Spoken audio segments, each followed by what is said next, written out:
Chittagong hawker সংগঠনের যৌথ উদ্যোগে প্রতিবাদ সমাবেশ ও বিক্ষোভ মিছিলের মাধ্যমে প্রতিবাদ জানানো হয়। 17 ডিসেম্বর বৃহস্পতিবার সকাল 11 ঘটিকার সময় চট্টগ্রাম নতুন রেল স্টেশন চত্বরে এই সমাবেশ ও বিক্ষোভ মিছিল করা হয়।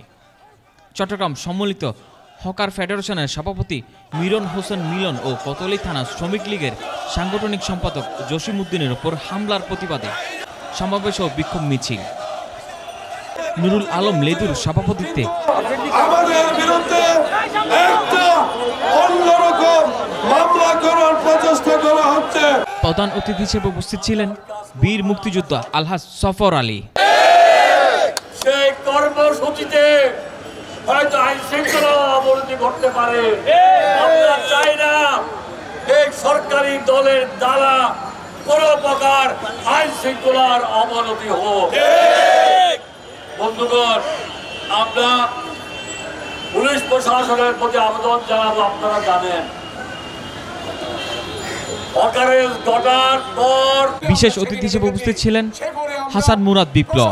আমরা সেদিনে দেখেছি, সে করে আমরা প্রশাসনের কাছে বলতে চাই, এই অবৈধ সন্ত্রাসী মাদক ব্যবসায়ী চাঁদাবাজের কাছ থেকে অবিলম্বে অস্ত্র উদ্ধার করে। আমরা দেখেছি কিছুদিন আগে পুলিশ প্রশাসন কিশোর গ্যাংয়ের নামে সারা চট্টগ্রামে আওয়ামী লীগ, যুবলীগ, ছাত্রলীগের নেতা কর্মীদেরকে কিশোর গ্যাংয়ের আওতায় এনে তাদেরকে সাইজ করার যে প্রক্রিয়া করেছে।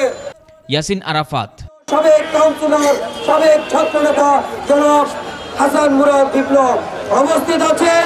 আমাদের হকার লীগের বিভিন্ন নেতৃবৃন্দ, মিরাজুল ইসলাম, আরও উপস্থিত ছিলেন মোহাম্মদ আলমগীর, উত্তম বিশ্বাস, কামাল উদ্দিন চৌধুরী, প্রদীপ কুমার, নুরুল আমিন মিয়া, জসিম মিয়া সহ চট্টগ্রাম মেট্রোপলিটন হকার সমিতি সহ চট্টগ্রাম হকার সংগঠনের সকল নেতৃবৃন্দ এই সময় উপস্থিত ছিলেন। আমাদের মাঝে উপস্থিত হয়েছেন আমাদের প্রিয় নেতা, জাতীয় শ্রমিক লীগ কেন্দ্রীয় কমিটির বিশেষ অতিথি হিসেবে আমাদের মাঝে উপস্থিত আছেন ফিরিঙ্গি বাজার ওয়ার্ডের সাবেক সকল কাউন্সিলর, সাবেক যুবনেতা সৈনিক।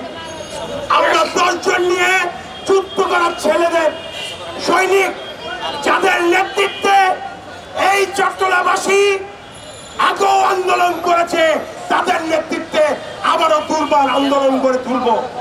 Saifuddin Ramiz, CTG Bangla TV, Chittagong.